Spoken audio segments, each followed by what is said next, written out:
Baik, Assalamualaikum warahmatullahi wabarakatuh. Jadi pada malam hari ini kami akan mempresentasikan mengenai kerjasama internasional antara Nike dan pemasok Vietnam. Baik, langsung saja dimulai oleh Reza Manisa. Kerjasama antara perusahaan multinasional seperti Nike dengan pemasok di Vietnam menjadi contoh penting dalam hubungan bisnis internasional. Kasus ini menggambarkan bagaimana perbedaan budaya dapat memengaruhi jalannya bisnis dan bagaimana strategi komunikasi lintas budaya menjadi solusi untuk membangun kolaborasi yang sukses. Perbedaan budaya antara Amerika dan Vietnam sangat mencolok dalam hal nilai sosial dan gaya komunikasi. Budaya Amerika cenderung individualis dan menghargai kebebasan berbicara, sementara Vietnam lebih kolektivis dan menghormati struktur hierarki. Perbedaan ini tidak hanya berpengaruh dalam komunikasi harian, tetapi juga dalam proses pengambilan keputusan dan cara kerjasama dibangun. Selanjutnya yaitu dampak perbedaan budaya dalam bisnis. Perbedaan nilai dan norma budaya dapat menimbulkan kesalahpahaman, ketegangan dan bahkan konflik dalam hubungan bisnis. Gaya komunikasi langsung yang umum di Amerika bisa dianggap terlalu belak-belakan di Vietnam. Sementara itu, pendekatan tidak langsung khas Vietnam bisa disalahartikan sebagai kurang tegas. Oleh karena itu, kesadaran budaya menjadi krusial untuk membangun kerjasama yang saling menghormati. Pentingnya strategi komunikasi lintas budaya. Strategi komunikasi lintas budaya diperlukan untuk menjembatani perbedaan ini. Latihan budaya, komunikasi yang terbuka dan jelas, serta pengelolaan konflik yang sensitif terhadap konteks budaya adalah kunci dalam membangun hubungan kerja yang harmonis. Tanpa strategi ini, kerjasama bisnis berisiko terganggu oleh perbedaan yang tidak terselesaikan. Baik, selanjutnya akan saya jelaskan dari teman saya Reza Manisa. Berikut ada manfaat kerjasama yang efektif dengan mengelola perbedaan secara bijak. Kerjasama antara Nike dan mitra Vietnam dapat menghasilkan berbagai keuntungan seperti peningkatan kualitas produk, efisiensi biaya produksi, dan kepuasan pelanggan. Hubungan yang stabil juga dapat memperkuat reputasi perusahaan secara global dan menciptakan keunggulan kompetitif yang berkelanjutan.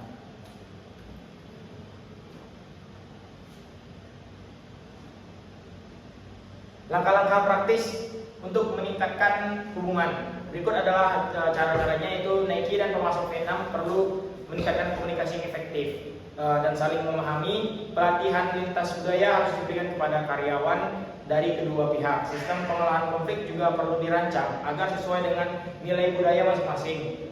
Komitmen jangka panjang menjadi dasar dari keberlanjutan kerjasama. Kemudian ada meningkatkan komunikasi lintas budaya. Itu Nike pemasok di Vietnam perlu meningkatkan komunikasi yang efektif dan saling memahami. Pelatihan lintas budaya harus diberikan kepada karyawan dari kedua pihak. Sistem pengolahan konflik juga perlu dirancang agar sesuai dengan nilai budaya masing-masing. Komitmen jangka panjang menjadi dasar dari berlanjutan kerjasama. Kemudian ada tantangan dalam implementasi komunikasi lintas budaya. Meskipun strategi lintas budaya sangat penting, implementasinya tidak selalu mudah. Tantangan utama yang sering muncul adalah resistasi terhadap perubahan, kurangnya pemahaman budaya dari kedua pihak, dan keterbatasan bahasa. Dalam beberapa kasus, bahkan perbedaan waktu kerja atau pola organisasi juga dapat menjadi hambatan. Oleh karena itu, penting untuk membangun pemahaman yang mendalam dan kesabaran dalam proses adaptasi. Lalu ada peran teknologi dalam komunikasi lintas budaya, yaitu teknologi memainkan peran besar dalam memfasilitasi komunikasi antar budaya.